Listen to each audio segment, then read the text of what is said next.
watching KWWL. This is an election night special edition of KWWL News at 10. And good evening, everyone. I'm Ron Steele. And I'm Abby Turpin. We are learning the answers to months-long questions tonight as midterm election results continue to come in. You're going to find them at the bottom of your screen right here throughout the evening. Early results are beginning to come in. We're also going to bring you Team 7 coverage of some of the biggest races all across our state tonight, as you see on your screen. We'll have live reports coming to you from Des Moines all the way to Dubuque. And KWWL political analyst Dr. Chris Larimer is also here on hand to give us perspective on tonight's results, not just here in Iowa, but he will also be sharing some key information on races across the country. Well, let's begin tonight with a race of major importance, not only here in eastern Iowa, but on the national landscape politically for 1st District Congress here across eastern Iowa. Abby Finkenauer and Rod Blum are both from the Dubuque area. Both have worked over the last several months to represent the 1st Congressional District, which does span 20 eastern Iowa counties. And right now, here is a look at the vote tally in that race. Now, you can see right there, 14% of the results are in. Abby Finkenauer, 57%, taking a strong lead there at the very beginning with over 67,000 votes. We have KWWL reporters live from the watch parties of both of the Finkenauer and Blum campaign. Spotlight here nationally and in eastern Iowa. High-profile race nationally, which has featured plenty of fiery debates, including the one that we carried here on KWWL live from the University of Northern Iowa recently in Cedar Falls. KWWL reporter Jalen Sojek has spent the day covering the Finkenauer campaign. She joins us live right now from the Seven Hills Brewing Company in Dubuque, where the Finkenauer folks are watching the results come in tonight. Jalen, I don't know if you can hear me because I know it's loud in the background. They have to be very happy with these early results, big leads. Absolutely, Ron. There is a lot of energy right now. The crowds have just been cheering every time those results start to come in as Abby currently leads. There's still no current sign of Finkenauer. We're told that she has been watching the results come in with her family, but we do expect to see her. Now 15% reporting. Abby Finkenauer, 56% of the vote. Rod Blum, 42% of the vote. Of course, we'll be following this one very closely. Now, in fact, if Abby Finkenauer would win tonight, she would be the second youngest woman ever elected to Congress. She would have been the youngest, but earlier tonight, Alexandria Ocasio-Cortez from New York City, she just turned 29 October of this year. She is state as the governor's race begins to shape up a little bit. The votes are being counted right now. Early on, current Governor Kim Reynolds hoping to become elected to this job in what would be, of course, a moment in Iowa history, as she would be the first woman to ever be elected governor of Iowa.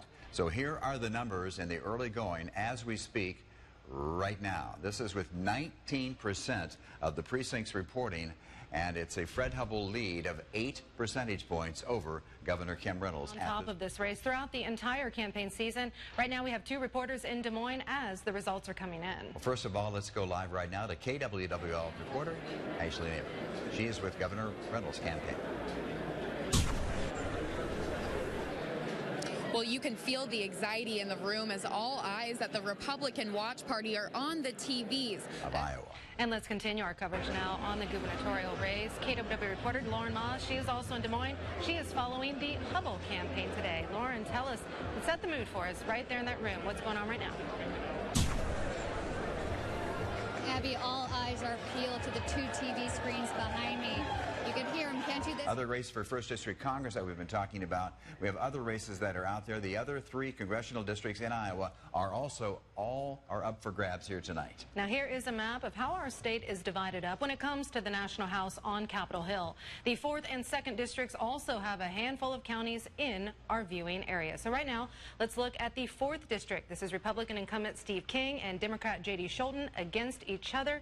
Now currently 15% of the results are in. J.D. Scholten leading right now with 50% of the vote. A very close one right now, though, but again, only 15% of the vote is in at this point. Yeah, most polls predicted that to be a little bit closer this time for Congressman Steve King. 2nd District, the incumbent Democrat, of course, is Dave Loebsack.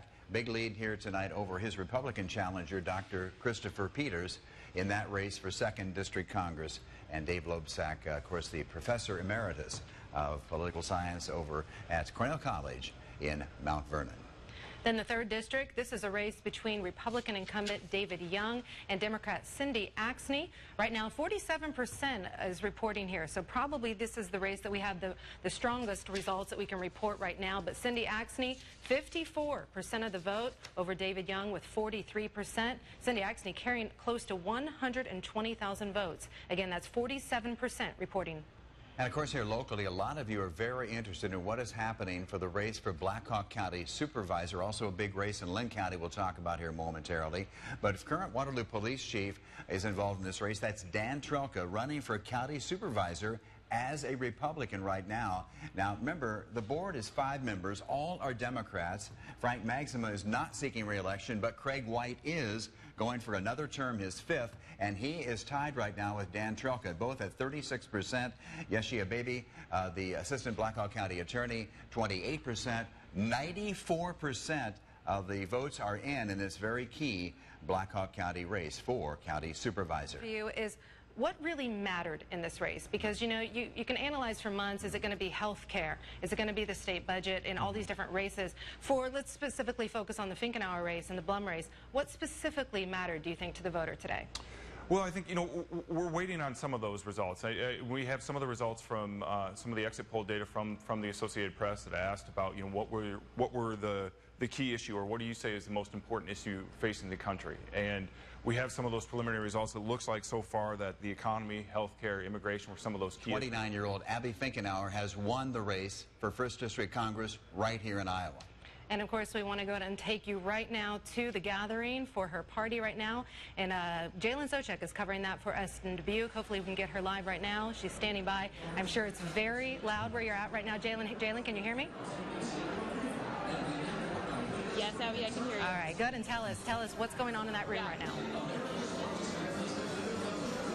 Yeah, this crowd has been celebrating for quite a little bit. They are confident that Abby Finkenauer was going to win, and she has. Tonight, Abby Finkenauer has made history, not only being one of the youngest women elected to the U.S. House of Representatives, but the first woman for the state of Iowa. Edition of KWWL News at 10. All right, and just in that short commercial break, results are rolling in, and they are rolling in fast.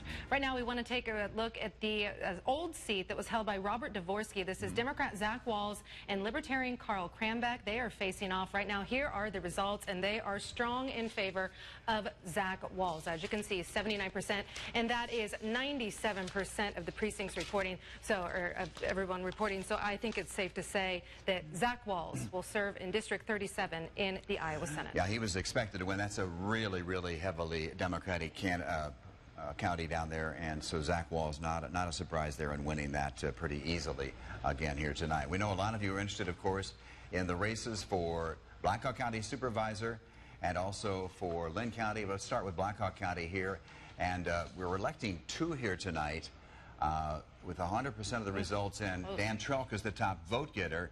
Craig White is also re-elected to a 5th term. So for the first time in quite some time, the Black Hawk County Board of Supervisors is going to have a Republican on the board in the name, of course, of Waterloo Police Chief Dan Trelka, who can serve as Waterloo Police Chief and as a Black Hawk County Supervisor. The Attorney General's office has already issued that ruling quite a while ago, saying that, yes, he can be both, and that is the way it's going to be, as Dan Trelka is, by 17 votes, the top vote getter here tonight in Black Hawk County. Because remember, the board is 5 members. They're all Democrats right now. The candidate-elect here tonight is Dan Trelka, so there's going to be 1 Republican and 4 Democrats on the Black Hawk County Board of Supervisors. She wanted this really badly, and it is a tight race still tonight, yes. It is a tight race, and you're right. The whole issue of incumbency is kind of a new thing for this race, because as you said, right, we know that Governor Reynolds ascended to the position of governor in 2007. As you sit there tonight, are you surprised? Are you kind of like, oh, I kind of expected these to be this close? Is there any type of emotion that you have as far as a shock value, a surprise of any type? Well, the closeness of the race is surprising, certainly with Congressman King. The margin of victory for Abby Finkenauer tonight is surprising. We got the music there, and I told you it was rocking earlier. Still rocking, but we are still waiting. As I said earlier, all eyes glued to the TV. Now, you mentioned Abby Finkenauer. When she was on TV giving her speech, this room went wild. Some people were even crying in the crowd. We still take the stage in Des Moines in just moments.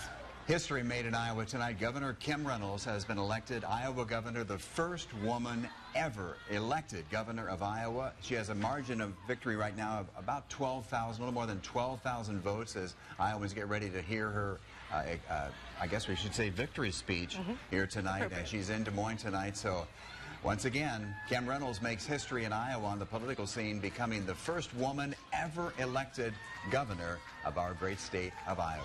And of course, we can probably guess that what she's doing right now, possibly she is talking to Fred Hubble on the telephone.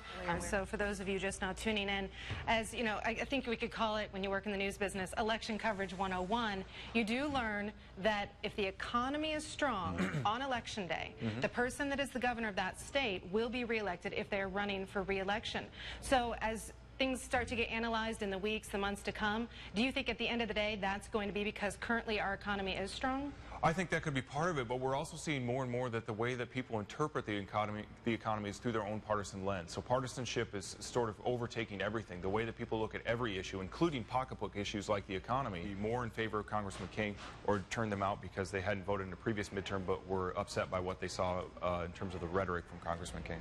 All right, Dr. Chris Larimer, we certainly appreciate you being here tonight. Thank you very much. We're also hearing from our producer in our ear while you were speaking that we can now officially give the results of all of the Iowa congressional districts. So let's go ahead and pull up the full screens if we have that opportunity. Of course, we will start with Representative Steve King. Again, he is victorious in the Iowa District 4, 49% of the vote. Again, a very close race, that against J.D. Schulten. Let's move on to Iowa.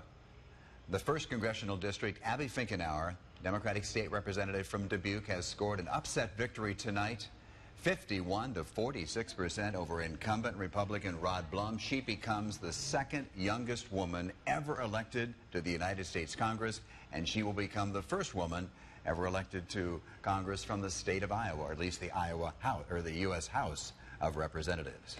And handily winning in District 2, Dave Loebsack with 55% of the vote. This over Dr. Christopher Peters and Mark Strauss. Again, 55% of the vote, over 162,000 votes there in Iowa District 2. And of course, he has been in that office for quite some time. And another big upset here tonight in central Iowa. The Democratic candidate, Cindy Axne, has upset Republican, 2-term incumbent Republican David Young, 50 to 47%. Everything you have done for me throughout this campaign has meant a great deal. Thank you. Rob Sand with an acceptance speech, a victory speech here tonight. He was the guy who's actually involved in that big investigation which uncovered Iowa's largest lottery. And again, defeating incumbent Mary Mosman. Again, 51% of the vote he has carried. Over her 46%, and then Fred Perriman took 3% of that vote. She's an incumbent, and does that mean she continues the trend of incumbents in Iowa, incumbent governors in Iowa, continuing to win re-election as long as they run? We have had very few exceptions, right? Going back to 1962, only 2 incumbent governors have lost their re-election bids in Norman Irby and Chet Culver, and so will she continue that trend of actually winning re-election as an incumbent now going forward? All right, Dr. Chris Larimer, thank you very much. Now, we are hearing now that we will have David Young. He is conceding right now to Cindy Axne. He is live right now in Des Moines. Let's go ahead and turn to him as he takes the stage.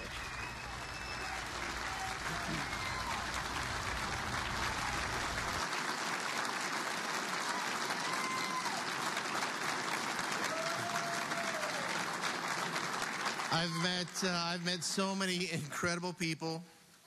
I've been to so many cafes and diners, I can't tell you. And now we want to turn to KWWL reporter Lauren Moss. She is now joining us live. Of course, she has been following the Fred Hubble campaign all day long today. And Lauren, obviously, probably a lot of disappointment in the room tonight. Abby and Ron, that's for sure. If you could see behind me, compared to my earlier shots, the room has definitely cleared out quite a bit. There were hundreds and hundreds of people packed in here earlier, screaming and cheering, full of excitement. So definitely quite the change from the last time I spoke with you.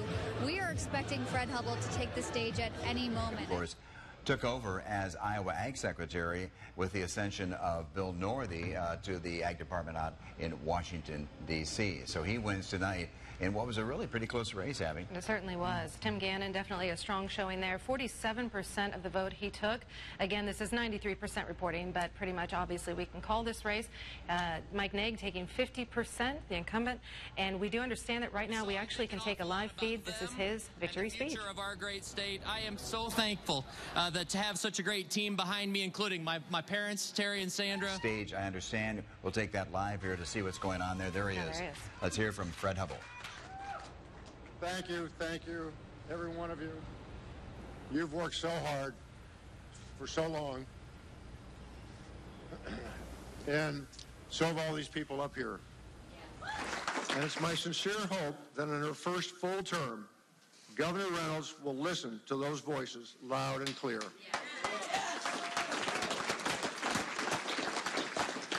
We may feel discouraged, we may feel let down, but with so many lives impacted by these policies, we don't have the luxury. All right, we actually are going to break away from this. We do apologize for those that were wishing to watch this, but we need to switch across town to the Governor Reynolds campaign. Right now, Lieutenant Governor Adam Gregg is on stage, so let's go ahead and take that feed when we get a chance. Of course, she will follow right after.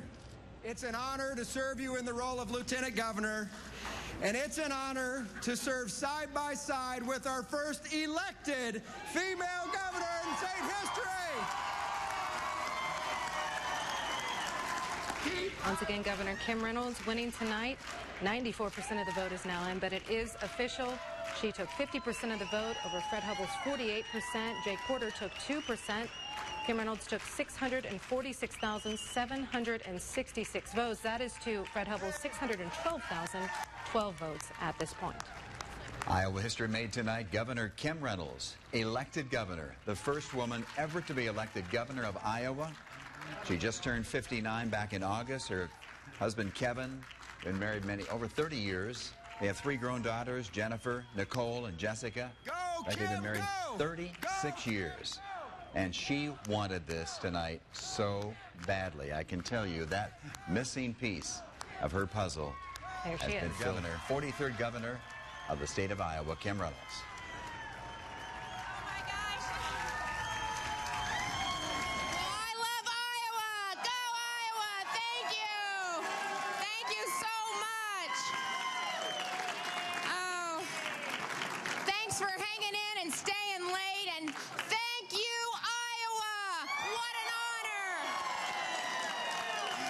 Campaign is just ended. We are just getting started. God bless you. God bless this great state. Let's go out there and get it done. Thank you. God bless you.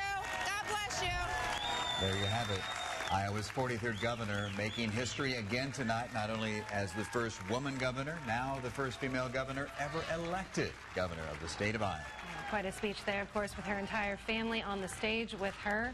And we can officially say this concludes our Decision 2018 coverage. We certainly appreciate you joining us all throughout tonight. I just want to keep on going all night long here tonight. Hey, in only a few hours, be sure to tune in to Today in Iowa, because they will have full coverage, of course, also of reaction as well from all of the races. And of course, all the results around the area are available online right now on KWWL.com. Thank you so much for staying with us here late tonight. It's after midnight on a historic night in Iowa history. Thank you for watching.